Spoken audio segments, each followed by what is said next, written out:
Bom dia, boa tarde, boa noite para os ouvintes e assinantes inscritos no canal Bioética da Governança. Hoje eu vou fazer uma pequena palestra expondo algumas ideias que eu tenho elaborado a respeito do como seria, na atualidade, a transição do sistema capitalista, com todas as suas crises, né? Crise social, ambiental, como que se poderia pensar uma transição para um socialismo democrático, um sistema socialista democrático que ainda não existe, né, em lugar nenhum. O que existe é o chamado socialismo real e a chamada social-democracia, que convive razoavelmente bem com o capitalismo. O socialismo democrático, tal como eu o defino, ele ainda não existe. Seria utópico por enquanto, mas uma utopia realizável.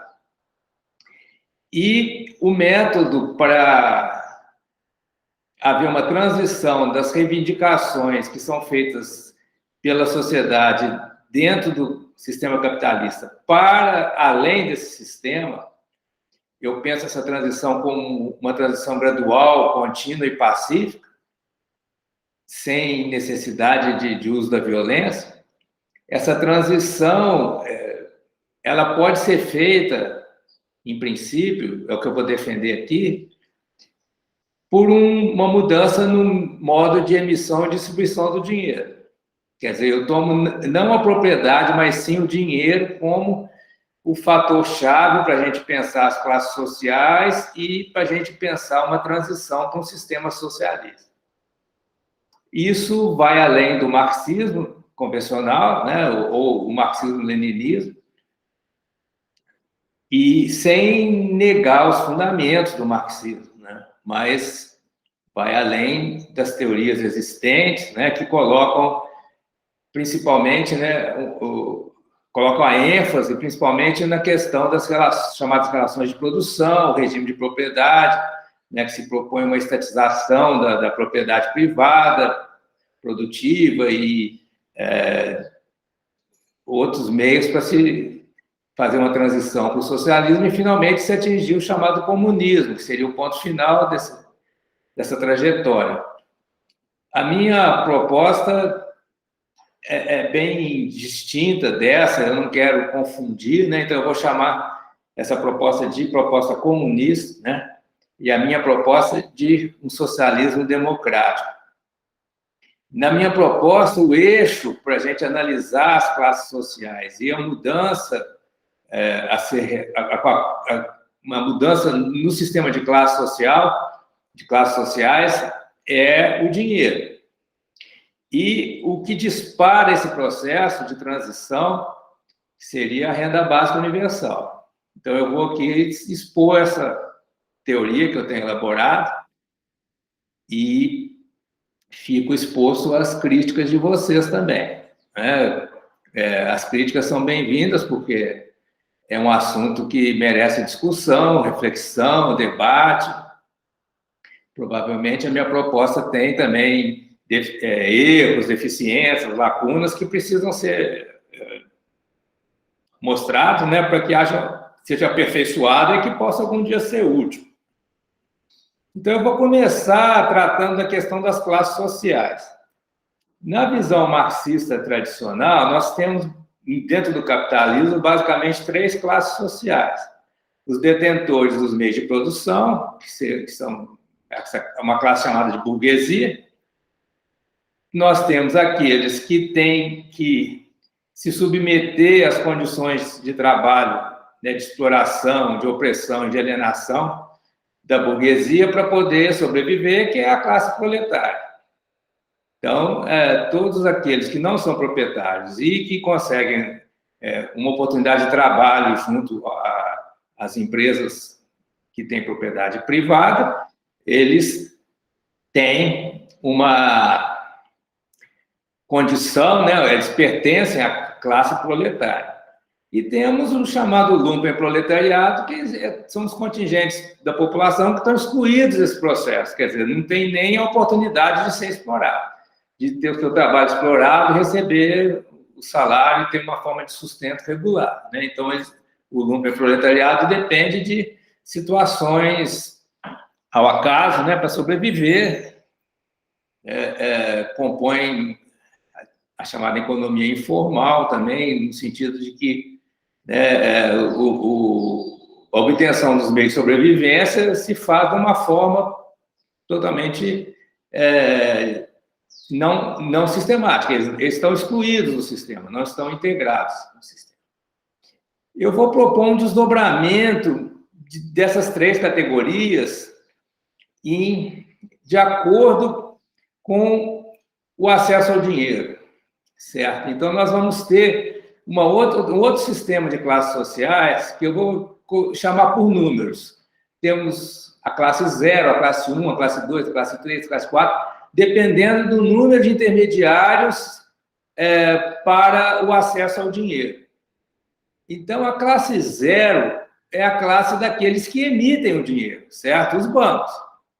Então, nós temos na sociedade uma classe social, ou se vocês quiserem chamar um grupo, né, de pessoas que tem a mão na máquina de fazer dinheiro, que atualmente é o computador. Então, nós temos vários tipos de banco, né? Nós temos também moedas digitais privadas, como o caso do Bitcoin, certo? Então, as pessoas que estão na posição de emitir o dinheiro e se apropriar, pelo menos de uma parte dele, elas pertencem à classe social 0, certo? Em seguida, nós temos a classe social 1, que é composta daqueles que têm acesso direto ao dinheiro por meio do Estado. São todos aqueles que recebem seu salário do Estado. Então, o acesso é direto, o dinheiro é emitido e já, através das contas do Estado, né, do Tesouro, Banco Central, etc., FED, nos Estados Unidos, etc. Então, você tem, né, já o dinheiro sendo transferido para o salário dessas pessoas. Então, é a classe número 1. É a classe de todos que recebem o dinheiro do Estado. Isso é um privilégio, né? Porque não há necessidade diariamente, né, diuturnamente, de se esforçar para captar o dinheiro, né? O dinheiro já está direcionado, né, nos computadores para o pagamento dos salários da classe 1. Em seguida, temos a classe 2, que é composta daqueles que recebem o dinheiro, pode ser na forma de salário, de pagamento por serviços, né, da classe 1. Nós temos aí, por exemplo, profissionais liberais, médicos, engenheiros, né, vários, né, advogados. Eles precisam estar próximo da classe 1 ou da classe 3, que eu vou tratar em seguida, mas eles podem, né, ter uma fonte de renda, né, que passa apenas por um intermediário, que seria da classe 1. Temos, bem próximo da classe 2, da classe 3, que seriam aqueles empresários que recebem alguma forma de subsídio do Estado também, né? Então, esses empresários, eles são favorecidos, né? Num regime patrimonialista, né? É fundamental para certos setores receber esses subsídios, empréstimos facilitados, né, para conseguir vantagem sobre os concorrentes. Então, nós estamos falando de empresários privados, eles têm que agir para conseguir captar o dinheiro, certo? Não é um sistema automático, mas eles têm privilégios, têm um acesso privilegiado a todo o dinheiro que está sendo distribuído por meio do Estado, seja o Estado federal, seja no plano estadual ou municipal, né? A gente sabe que é fundamental no próprio capitalismo, para que certos setores empresariais, seja do agro, da agricultura, pecuária, setor primário, o setor industrial ou o setor terciário, essa ajuda, né, do Estado para que se consiga ter uma vantagem sobre os concorrentes e ter uma estabilidade da empresa, né? As empresas precisam lutar para sobreviver. Em seguida, nós temos o nível 4, que seriam aqueles empresários que não têm essa facilidade, esse privilégio de receber subsídios. São aqueles que têm que captar o dinheiro do povo, através da venda de seus produtos, fazendo publicidade, formando vários tipos de redes de consumidores fiéis, né? Mas sem subsídio. Então, o grau de dificuldade é maior, né, de conseguir sobreviver como empresa.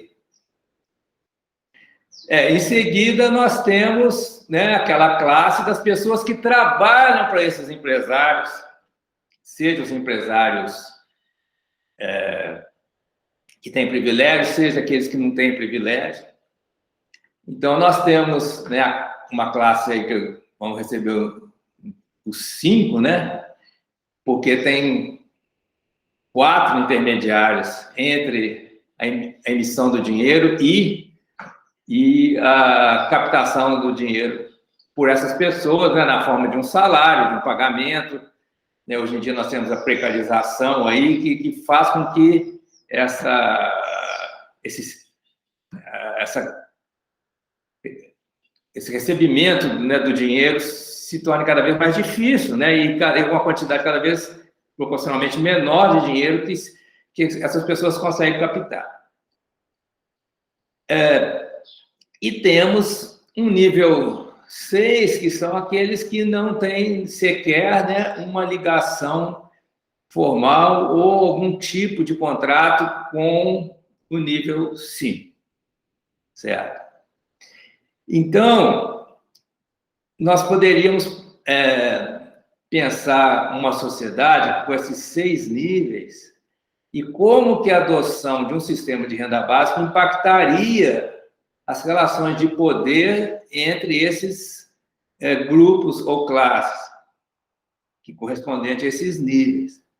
É uma nova forma de pensar, porque aqui, né, o proprietário de meios de produção, no caso das empresas privadas, né, ele não é a classe que domina o sistema. Né? No capitalismo financeiro, o empresário produtivo que não recebe subsídios, não tem privilégios, né, seja ele microempresário, seja ele um empresário de porte médio, seja ele agricultor familiar, ou seja ele um criador de uma pequena indústria ou prestador de serviços, ele está praticamente na mesma situação muito próxima do trabalhador que trabalha para ele. E esse grupo todo, né, a partir do nível 4, eles têm todos um interesse comum, né, em ter a renda básica como meio de sustento, uma renda básica que corresponda aproximadamente a um salário mínimo no Brasil, né, que os tornariam mais livres, ou que lhes possibilitariam ter mais liberdade de escolha do que fazer na vida, né? Porque atualmente todos esses setores precisam estar submetidos a uma lógica do sistema capitalista para conseguir obter o seu próprio sobrevivência, o seu sustento, né? Com a renda básica, eles poderiam deixar de estar nessa situação, que é uma situação de opressão e ou exploração e ou alienação. Eles poderiam ter, né, assegurado condições mínimas de uma vida digna, juntamente, é claro, com uma série de outras iniciativas que o Estado deve tomar numa sociedade democrática, para poder, então, exercer sua liberdade e conseguir uma melhor realização na sua vida econômica e nas outras esferas da vida, da existência, certo? Então, a minha ideia básica, que agora eu acho que eu posso apresentar para vocês, é que o eixo para a transformação desse sistema social seria a distribuição do dinheiro, né, começando com a renda básica universal, e a partir daí, né, se poderia mudar essas relações sociais em que alguns têm acesso privilegiado ao dinheiro e outros não têm, né? Então, com a renda básica, todos teriam um acesso garantido, né, a um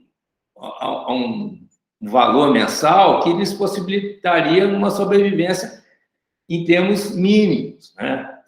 E com isso, então, haveria um processo de libertação das pessoas dessas amarras que elas têm que se sujeitar para poder sobreviver. Então, elas poderiam, né, ser mais empreendedoras, não esse empreendedor que é uma miragem, né, dentro do capitalismo atual, né, a pessoa empreender sem ter condições mínimas de vida, né, a gente sabe que não é possível, né? Com a renda básica universal, as pessoas teriam condições mínimas de vida para poderem se associar de forma cooperativa, poderem se dedicar a questões como a questão ambiental, que está cada dia mais crítica, né? Por exemplo, cuidando das florestas, fazendo reflorestamento, né? Cuidando das matas ciliares, das espécies em extinção, etc., etc. As pessoas teriam mais condições de tratar a questão ambiental, né? E também, né, haveria muito menos estresse, né, para as novas gerações que não encontram emprego, certo? E dependem de outros, né, dos pais, de avós, de bolsas que podem vir e podem acabar, e a pessoa ficar sem rendimento. Então, as novas gerações poderiam encontrar o seu caminho, né, em termos de trabalho, de carreira, ou, né, de dedicação a uma determinada área de atividade, com muito menos estresse, né, porque o básico estaria garantido. Toda pessoa teria sua dignidade respeitada, valorizada, né, recebendo esse valor mínimo. E isso poderia alavancar também uma série de iniciativas em termos da atividade produtiva, porque com a renda básica as pessoas teriam maior poder aquisitivo, né? Então as empresas poderiam gerar novas empresas que investissem na produção, né, de bens que vão ser consumidos, comprados e consumidos pelas pessoas que estão recebendo a renda básica. Isso abriria um novo ciclo, né, de desenvolvimento, favorecendo, né, o ser humano, né, o chamado desenvolvimento humano, nos países que adotarem essa política. E os mecanismos atuais de subjugar as pessoas pela necessidade bruta, né, de sobrevivência, esses mecanismos iriam definhando pouco a pouco, sem necessidade de coletivizar meio de produção, ou fazer coisas aí que os marxistas tradicionais acreditam ser necessário. Não precisaria nada disso, porque se as pessoas têm a sua sobrevivência garantida por uma renda básica e não precisam se se subjugar, se oferecer para ser exploradas nas indústrias, na agricultura, ou no setor aí de serviços, né? Então, o poder dos proprietários desses chamados meios de produção, né, cai muito, porque o poder deles vem, na maior parte, do fato das pessoas precisarem se subjugar. Eles têm a renda, sem a necessidade de subjugar, certo? O poder cai muito, então não há necessidade de coletivizar a propriedade privada, né? E também a gente sabe que muitas empresas, elas vão desaparecer, vão falar e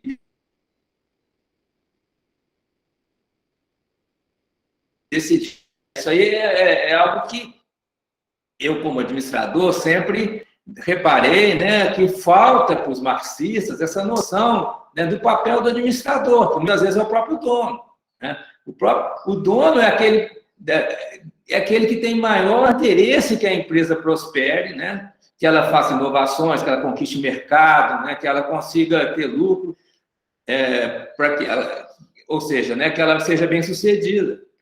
Se você tira o dono, a maioria das empresas vai à falência ou perde muito em termos de produtividade, de capacidade de inovação e tudo mais.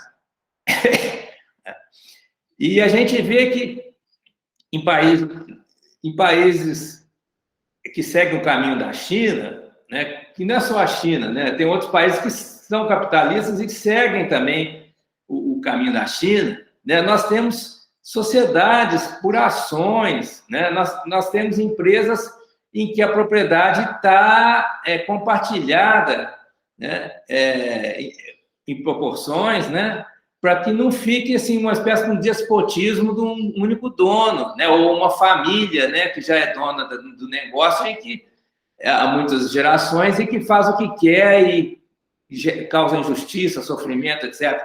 Então, é preciso valorizar o mérito de um bom administrador, do bom empresário, né, recompensá-lo por isso, né, mas, ao mesmo tempo, né, pode-se, através de um sistema chamado de sociocracia ou cooperativismo, né, ter uma propriedade privada mais compartilhada, né, mais distribuída entre os trabalhadores da empresa, né, para que haja maior dedicação e maior eficiência.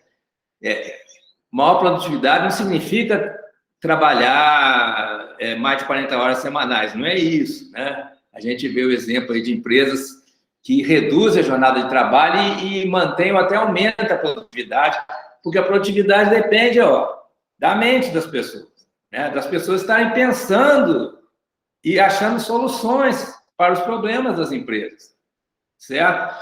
A gente já passou há muito tempo aquele período lá do Taylorismo, né?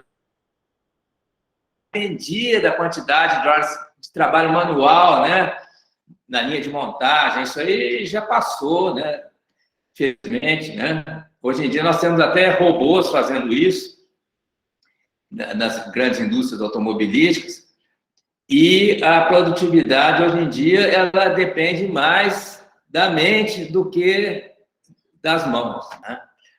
Então, não que o trabalho manual perca a importância, não, porque a gente não pode separar a mente do corpo, certo?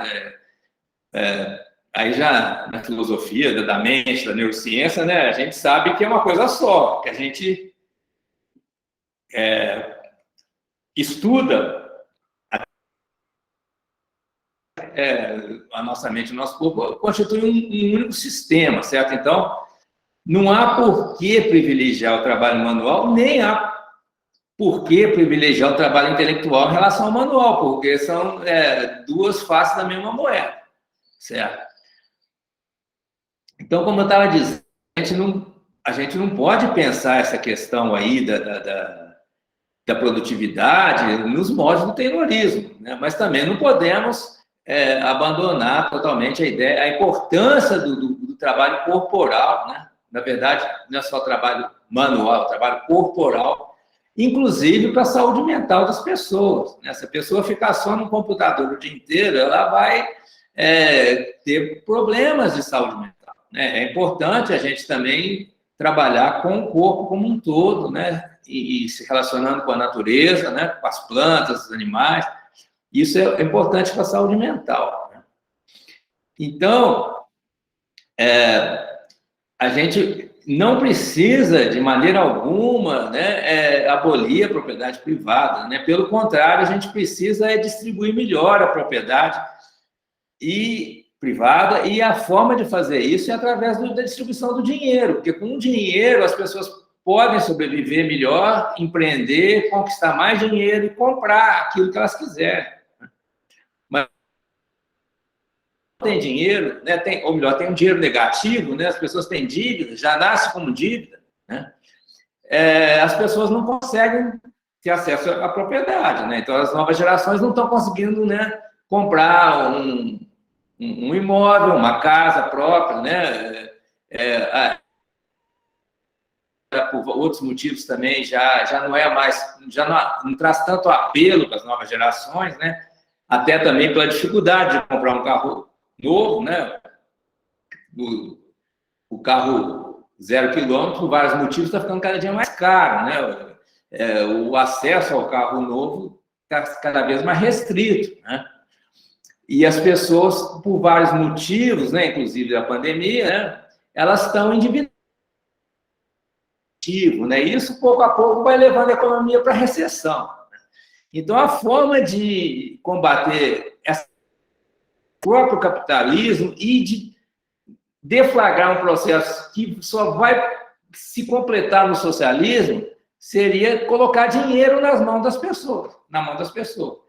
E os políticos mais antenados já perceberam isso, né? Isso que eu estou falando aqui agora de colocar dinheiro nas mãos das pessoas é a mesma frase que o Lula falou uma semana atrás, né? Então, assim, o Lula já percebeu, né? A questão chave hoje em dia é a distribuição do dinheiro, né?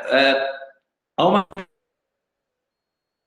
da população, e tem uma minoria que tem, né, um acesso facilitado a grandes quantidades de dinheiro e usa, né, esse dinheiro para subjugar as outras pessoas, né, e para manter práticas que são nocivas ao ambiente. Então, para reverter isso, o passo inicial é colocar um mínimo de dinheiro na mão das pessoas, né? O argumento dermos R$1.000 por mês para todo brasileiro, desde que ele nasce até o dia que ele morre, ele ou ela, né? Tem uma resposta, tá? Claro que você não pode simplesmente emitir dinheiro e colocar na mão das pessoas e ponto final. Não, né? O Estado precisa ter uma estratégia de ajustes entre o padrão de consumo e a produção. Né? Tem que haver planejamento, né? Se nós colocarmos R$1.000 na mão de cada brasileiro, né, desde que nasce até o dia que ele ou ela morre, o que as pessoas vão fazer com esse dinheiro? Primeiro, vai comprar comida, né? Porque as pessoas já estão passando fome. Então, tem que produzir essa comida, tem que aumentar a oferta, aumentar a produção de comida de modo, né, que haja um ajuste, né, a lei da oferta e da procura. Né? Vai haver mais procura, tem que haver mais oferta. Assim, dessa maneira, não vai haver inflação de custo, né? E de excesso de demanda, né? De dinheiro na mão das pessoas. Não vai haver inflação. Se esse processo for feito da maneira adequada, né? E o dia que houver esse ajuste, nós estaremos...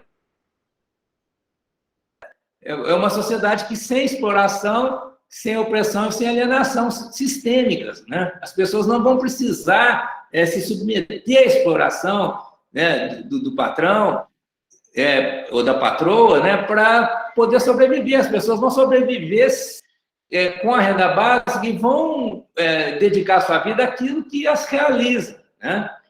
E isso possibilitando, então, um novo avanço, inclusive, da economia, né? Porque as pessoas vão poder exercer mais a sua criatividade, vão poder se organizar em cooperativas, gerar, né, formar novas empresas de acordo com aquilo que elas julgam ser importante, que faz sentido, né, para as pessoas. Não como de um modo forçado para conseguir sobreviver. Certo? Então, entendendo o socialismo como uma sociedade em que o Estado age em função do interesse da maioria do povo, né, promovendo o desenvolvimento humano, promovendo a qualidade de vida, né, e em que as relações sociais não são marcadas pela exploração, opressão e alienação, né, nessa definição de socialismo, então, o dia em que uma sociedade implantar a renda básica e fizer um programa produtivo para que as novas demandas sejam satisfeitas, ou seja, produzindo os bens, né, de uso que as pessoas vão comprar com a renda básica, né?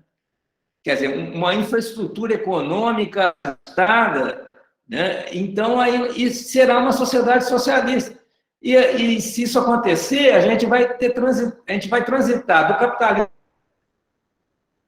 porque uma sociedade que tem um Estado voltado, que age pela maioria da população, é um Estado democrático. Nós teríamos atingido um socialismo democrático sem revolução violenta, né, sem expropriação, todo aquilo que aconteceu no chamado socialismo real, né? Seria outro caminho. Não estou dizendo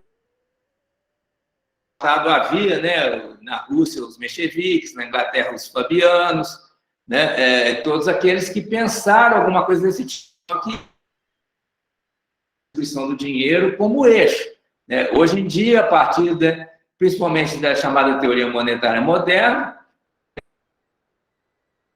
do Estado na geração do dinheiro através dos gastos, né, públicos, hoje em dia a gente tem já essa ferramenta, um novo modo de emissão e distribuição de dinheiro que inclui, né, um novo método de gasto do Estado federal, né, para induzir essa transição. Então, o socialismo seria o contrário do capitalismo. O socialismo seria o estágio avançado do capitalismo, e o capitalismo se supera, né? Deixa de existir aquelas relações de exploração, opressão e alienação, né? E então o sistema pode ter uma nova etapa de ampliação do desenvolvimento, né? O chamado crescimento das forças produtivas, lá nos livros de Marx e Engels, né? Seria o que eu estou chamando de desenvolvimento humano. Aumentar a poluição ou a destruição da natureza, mas nós vamos fazer um desenvolvimento que tem o ser humano como foco, né? A melhoria das condições de vida das pessoas, a qualidade de vida, a realização pessoal, subjetiva, incluindo aí, né, toda a parte existencial, cultural, tudo isso aí pode se desenvolver muito a partir, né, desse método que eu estou propondo. Certo. Bem, então vou me despedir por aqui, agradecendo quem chegou até aqui esse ponto, convidando essa reflexão e, se for o caso, as devidas críticas, né? A gente está aqui para ser criticado. Antes, é muito melhor ser criticado do que ser ignorado, né? Então, um abraço para todos.